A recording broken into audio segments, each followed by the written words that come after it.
ce que tu es en train de ressentir dans ta prière. Du coup, si ça te dérange pas, est-ce que tu peux m'expliquer ton histoire? Je suis grave curieux. Peut-être que ça pourrait augmenter ma foi d'entendre ton histoire. Et du coup, le nouveau musulman, il dit, ah ouais, y a pas de souci. Bah en fait, mon histoire, c'est que pendant 4 ans dans ma vie, je me sentais tellement perdu. Et je recherchais dans ma Bible et dans les textes religieux, je voulais me rapprocher de Dieu et je savais pas quelle voie était la bonne parce que lorsque je lisais la Bible, eh bien il y avait des choses qui faisaient pas sens, il y avait des contradictions et ainsi de suite. Et du coup, pendant 4 ans, j'étais dans ma recherche de me rapprocher de la vérité, de me rapprocher de Dieu. Et du coup, un jour, j'ai demandé à Dieu, Dieu, je suis si perdu.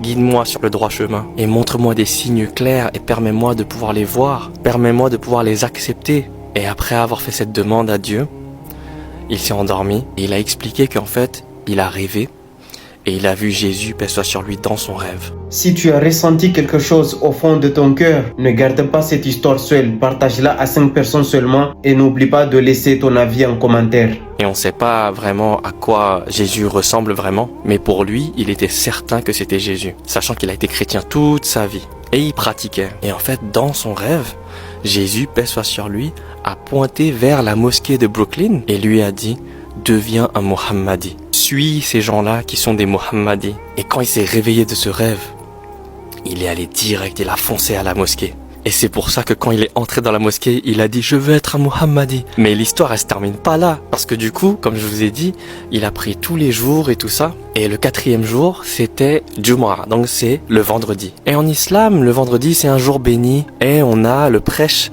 du vendredi, le sermon du vendredi et la prière du vendredi. Et donc, on lui a expliqué qu'est-ce que c'est et il est allé. Et donc, c'était sa première prière du vendredi. Et pendant sa première unité de prière avec tout le monde, lorsque tout le monde était en prosternation, et qu'ensuite ils se sont relevés, puis ensuite ils ont refait la deuxième prosternation. Le frère, nouveau converti, il est resté en prosternation tout ce temps-là. Il ne s'est pas assis puis reprosterné, il est resté dans sa toute première prosternation. Et donc les frères qui priaient avec lui se sont dit, bah peut-être qu'il est nouveau, on va l'expliquer à la fin de la prière qu'il doit suivre tout le monde, quoi. Il doit suivre l'imam et tout ça.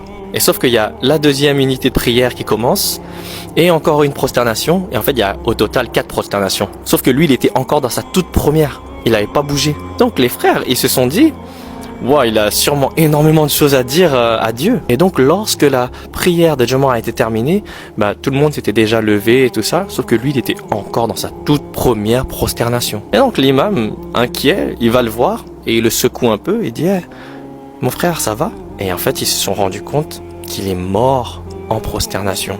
Allah a repris son âme dans la meilleure des positions, dans le meilleur